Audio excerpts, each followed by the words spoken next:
After a cabin door panel blew off of an Alaska Airlines Boeing 737 MAX 9 flight earlier this month, the aircraft company, Boeing, says it will add further quality inspections for the 737. In addition to door plug inspections, Boeing teams will add about 50 other checkpoints during the production process. But new documents show that 2024 GOP candidate Nikki Haley allegedly helped Boeing kill shareholders' lobbying transparency initiative, which would force executives to more fully disclose whether and how the company influenced safety regulators, according to the lever. Government filings show that while serving on the board of Boeing in 2020, Haley helped exterminate the initiative that was designed to force the company to more comprehensively disclose its spending to influence politicians and safety regulators, per the Lever News. And before the Alaska Airlines debacle, one of the employees at Spirit, which reportedly manufactured the door that blew off of the plane, told company officials about an excessive amount of defects and believed it was just a matter of time before a major defect escaped to a customer. Documents allege that multiple former employees at Spirit warned corporate officials about safety problems and were told to falsify records, according again to the Lever. Joining us now to weigh in is Senior Fellow for Aviation and Travel at the American Economic Liberties Project, Bill McGee. Welcome, Bill. Thanks very much for having me on. So first, I want to talk first and foremost about the kinds of warnings that employees tried to raise with the company against this exact sort of thing happening, and why it was that these defects seemed to proliferate in the first instance.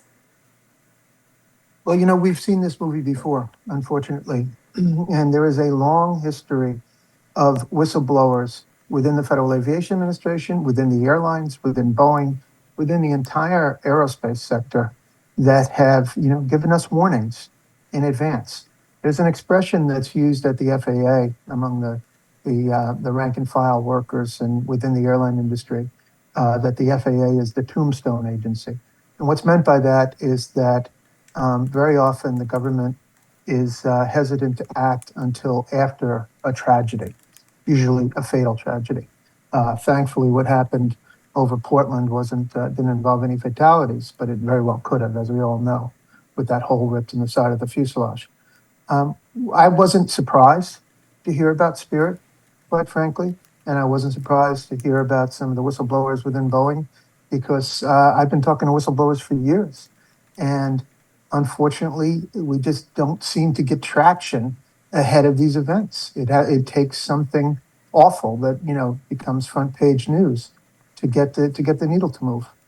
I mean, I listened to you talk up to on the Levers podcast actually about this a little bit, and I was really shocked to discover exactly who has been making some of these parts. You explained that one of the parts of the plane had been outsourced to a surf shop. Can you help people understand how irregular that is and what the safety concerns raised by that sort of outsourcing are? Sure. And to be clear, the surf shop wasn't involved directly in this incident with the MAX, but that's the type of environment that we're in.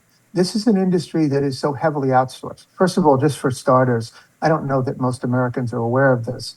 It's a big part of my book, Attention All Passengers. Every airline in the United States today in 2024, without exception, every single U.S. airline outsources some or most or virtually all of its aircraft maintenance. This is work that used to be done in-house by licensed FAA mechanics in their own facilities here in the United States, with FAA oversight right nearby, with drug and alcohol screening, with security background checks. And now that work is being done largely in places like El Salvador, Mexico, Brazil, Singapore, China. There's outsourcing at every level of the airline. To put it in the most common terms, when you walk up to an airport counter and you're talking to someone and they have an airline uniform on and a name tag and it has the airline logo on it, they may very well not be working for that airline. They could be working for an outsourced company. When you call a call center and then you pay a fee to talk to someone, I went to India a few years ago, about 10 years ago, and I spoke to the people that were talking, on behalf of U.S. Airlines, United, American. The outsourcing also extends to the manufacturing side, to Boeing. Spirit used to be a part of Boeing. They have this supply chain of outside companies. And what you were referencing was, when I was working on my book, I tracked down 5 levels, 5 degrees of outsourcing An airline outsourced the maintenance to a facility. The facility said, well, we don't have the people to do this. They outsourced it to someone else.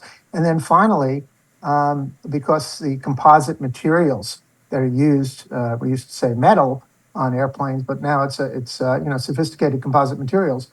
They're similar to what are often used in surfboards. One of these outside repair stations sent an aircraft part to a surf shop in Southern California. And an FAA inspector showed up there and said, do you have any aeronautical training? Do you have any aviation background? He said, no, dude, I'm just, I wax surfboards. He said, okay, well, give me that part and don't ever do this again. That's what we're talking about here. There's, the question is who's in control?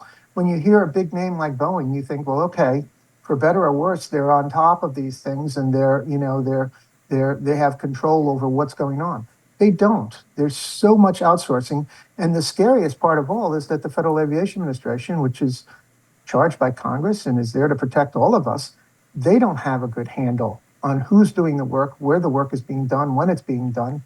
And so we basically have a self-policing system.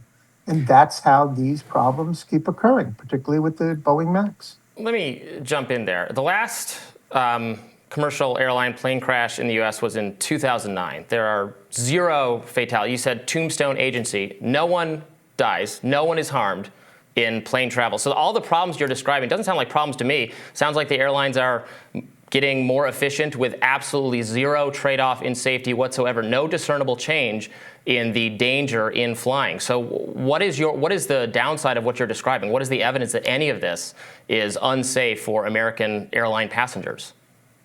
Well, first of all, a woman was killed when she was sucked out of a Southwest Airlines aircraft just about 5 years ago. That was a case in which an engine basically exploded on a Southwest 737 and shrapnel hit the fuselage. The FAA was asked to ground airplanes with that engine. They didn't. And then a few months later, because they didn't ground it, the exact same thing happened with the exact same engine type, also on a Southwest 737. And this time a woman was sucked out over Philadelphia and she was killed. The fact is that you're right. I mean, we all know, or most of us know, that we are in an era of unprecedented safety and the fewest fatalities we've ever seen in the history of the industry.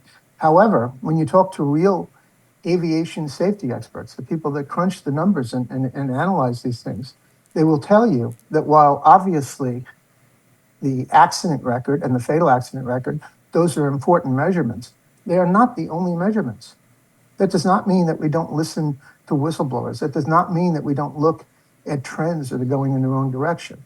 As one safety expert said to me before the Deepwater Horizon event in the Gulf of Mexico, the day before that happened, that explosion, the safety record was 100%. But meanwhile, there were people that were saying there's a problem. We have a problem with oversight in this country. To rest on laurels and to say, well, look, the accident record speaks for itself. It doesn't speak for itself.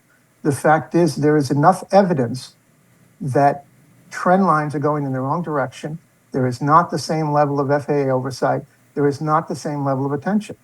Now, people were saying the same thing about the accident record outside the United States a few years ago. And then we saw 2 fatal accidents totaling, 346 people with those 2 MAX aircraft. That was not on U.S. soil, but it was a U.S. aircraft. And again, to just say, well, the safety record speaks for itself, it doesn't speak for itself. It's a big measurement. I'm not dismissing it, but there are other factors that we need to consider. And before we wrap, how concerned should people be about Nikki Haley's role in this specifically, especially given that she's doing better than expected in the presidential race? What can we glean from her choice to intervene here? It seems to prevent the kinds of regulations that might make planes more safe in the United States. Well, I for one would love to see one of the reporters following her on the campaign trail ask her about this. I haven't seen that yet. The bottom line is Boeing is a very political company. It is the largest exporter in the United States. I believe it's the number 2 defense contractor. It is so interwoven with the government. Nikki Haley was on the board. Carolyn Kennedy was on the board. You underestimate Boeing's lobbying footprint, at your peril. This is a company that is so intrinsically bound to the U.S. government. Much of the research and development that Boeing has developed over the years has come from either the Pentagon or from NASA. My colleague Matt Stoller just recommended the other day that Boeing be nationalized.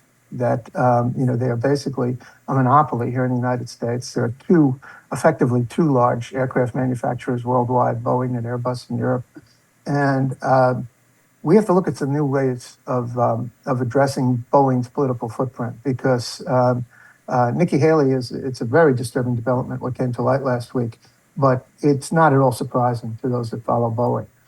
They have a tremendous lobbying presence.